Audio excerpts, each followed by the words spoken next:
amores! Tudo bem com vocês? Espero que sim, hein? Espero que vocês estejam gostando das nossas aulas de hoje, porque estou vendo aqui, ó, que o assunto está maravilhoso. Vamos falar de história? Vamos conhecer um pouco mais sobre a nossa história, para a gente se entender aqui como brasileiro? E hoje eu vou falar de um assunto que está tocando aqui nesse mês.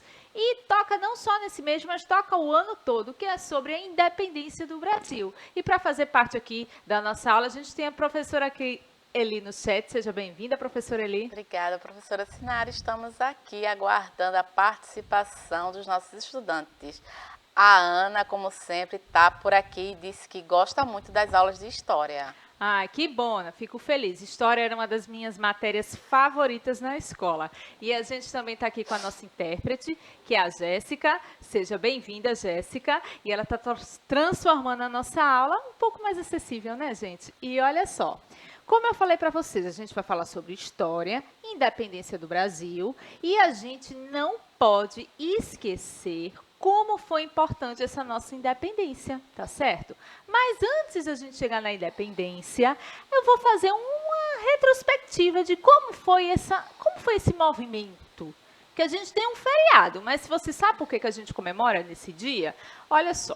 Aqui, a gente tem que voltar lá em 1500, antes do Brasil ser começado a ser colonizado pelos europeus. Lá naquele período, a gente não estava nem no mapa, porque eles nem sabiam que a gente já existia, tá certo? Então, foi no governo desse senhor aí, que é o Manuel I, o Venturoso. Ele era o rei de Portugal e eles estavam com esse negócio de ficar mandando navio para tudo que é lado, para conhecer as terras, para fazer comércio e para poder expandir. E quando eles estavam nessa navegação, eles acabaram batendo aqui, ó, no Brasil. Essa regiãozinha aqui, ó, que a gente está vendo aqui, ó, esse mapinha aqui verde, tá vendo? Tanto é que só tem essa pontinha aqui, porque eles não conheciam o tamanho do território que existia aqui nas Américas, gente.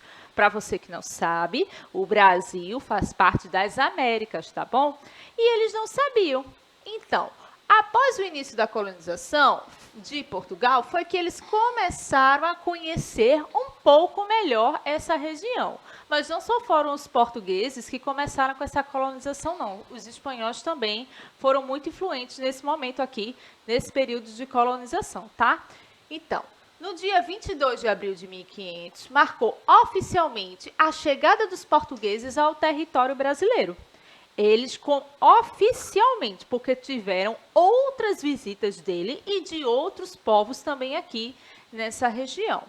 Esse evento é muito importante para a gente, ele ficou conhecido como o descobrimento do Brasil. Mas será que era descobrimento mesmo? Será que vocês acham que é descobrimento? Diz aí para a professora ali que ela vai me dizer. Olha só, por que eu estou falando isso? Porque no Brasil já existia a população indígena, gente. Os indígenas, eles já moravam aqui. Então, será que isso aqui era um descobrimento? Vamos parar para pensar e me dizer aí qualquer coisa, tá certo? Então, quando eles chegaram aqui no Brasil e começaram a mapear a região, eles começaram a dividir a região do formato que está aquele mapa ali, ó. De 1549 a 1815, essa daqui era mais ou menos a divisão regional que a gente tinha dos nossos estados que a gente conhece hoje, não é verdade? E estava acontecendo uma coisa bem diferente lá na Europa, que é esse outro mapa aqui que eu estou mostrando para vocês. Depois desse período de 1500, que o Brasil foi descoberto pelos portugueses, pelos europeus, foi se passando o tempo, foi se passando a colonização deles aqui, e foi chegando um outro período na Europa. E olha só, aqui a gente tem esse mapinha da Europa e eu tenho grifado aqui dois países. Eu tenho Portugal e eu tenho a França. Por que eu tenho Portugal? Lembra? Ó, Portugal, portugueses, foram eles que vieram colonizar o Brasil, tá? E por que eu tenho a França, gente? Porque a França começou uma guerra contra Portugal, porque ele queria o domínio comercial de toda aquela região e os portugueses não gostaram dessa história, não. E por causa disso, o príncipe regente Dom João de Bragança, aqui tem a foto dele, ó, de 1804, esse príncipe, que seria o nosso futuro rei, ele decidiu fugir de Napoleão, que era o governador francês, que é esse senhorzinho aqui, ó. Ele quis ir embora, ele não quis saber de guerra, ele veio-se embora aqui para o Brasil. E a gente está vendo aqui, ó, o embarque dele, lá em Portugal, com a sua família real, no Cais de Belém, em 27 de novembro de 1807. Gente, aqui não tem foto não, tá? Aqui só tem pintura. Lembra que antigamente as pessoas registravam esses momentos históricos através da pintura e do desenho, tá certo? Então, aí teve a guerra, toda uma família real veio aqui para o Brasil, eles começaram a gostar do negócio, só que aconteceu uma coisa, a guerra acabou.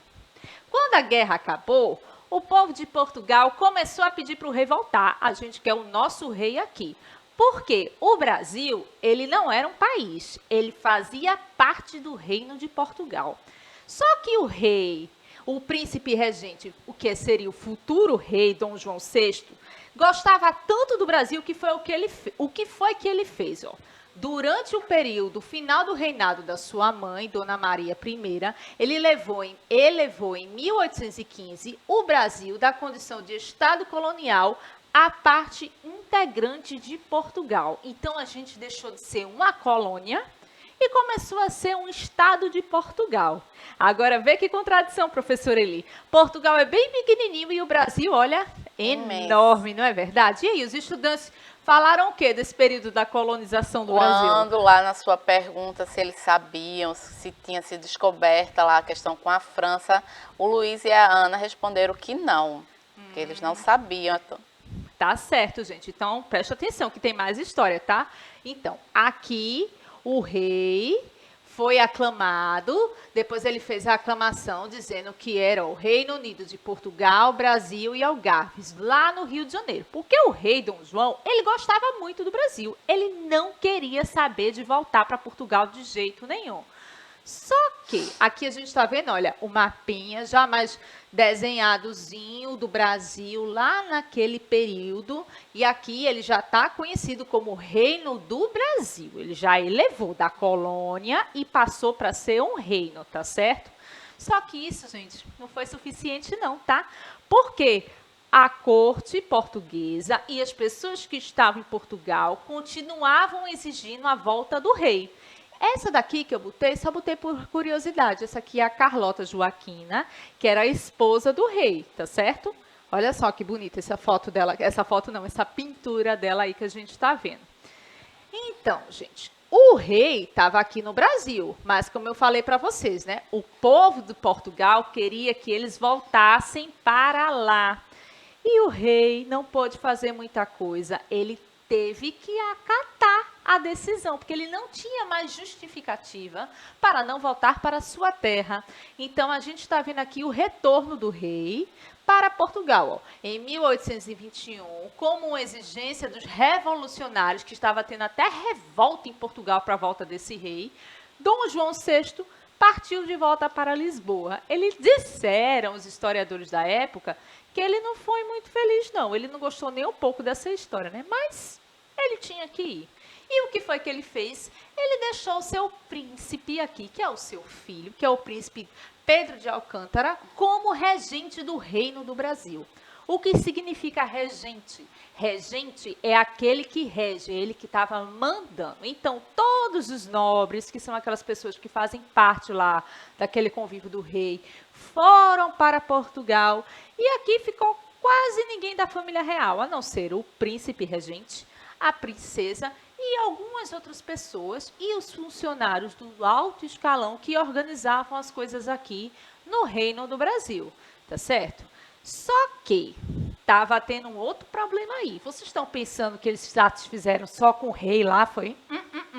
Eles queriam o retorno de toda a família real para Portugal e a extinção de qualquer centralização de poder no Brasil, que deveria ser governado diretamente da Europa. Então, o que eles queriam? Eles queriam que o Brasil deixasse de ser um reino e voltasse a ser uma colônia.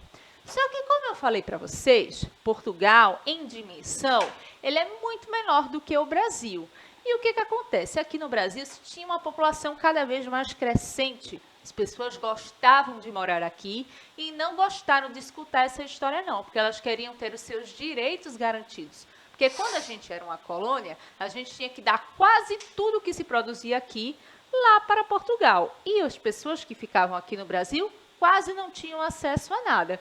E aí começou um monte de briga, um monte de confusão. Olha só, a esposa de Dom Pedro, que é essa princesa maravilhosa aqui, que é a princesa Leopoldina de Habsburgo, favorecia o Partido Brasileiro e encorajou o marido a permanecer no país. Ela também não queria voltar para a Europa e ela queria que a sua família ficasse aqui. Então, graças a essa conversa que ele teve com a sua esposa e também escutando a sua população, Dom Pedro, que era o príncipe regente, anunciou que não voltaria para Lisboa como as cortes portuguesas exigiam e permaneceu no Brasil. Esse episódio ficou conhecido como o Dia do Fico. Já conhecia o Dia do Fico? Já conhecia o Dia do Fico, professor Eli? Não, esse nunca, pelo menos não com esse nome, o Dia do Fico. É bem interessante, né? Eu conheci ele na escola quando ele era bem pequenininha, porque como eu falei para vocês, né, eu adorava história, eu sempre lia bastante sobre o conteúdo. Aí a professora falou Dia do Fico e eu fui atrás, olha, Dia do Fico, porque ele disse que ficava aqui no Brasil, ele não ia se embora, tá certo? Então, esse senhor aqui, que é José Bonifácio, ele era um ministro e conselheiro de Dom Pedro. Ele lutou, num primeiro momento, pela manutenção, sabe, com os vínculos de Portugal, porque ele achava que era correto. Porém, ao perceber que o rompimento era necessário, tornou-se o principal ideólogo da independência do Brasil, entrando para a história como patriarca da independência, gente. Por quê? Ele percebeu que Portugal queria só usufruir do que a gente tinha aqui de bom e não queria retribuir para a população.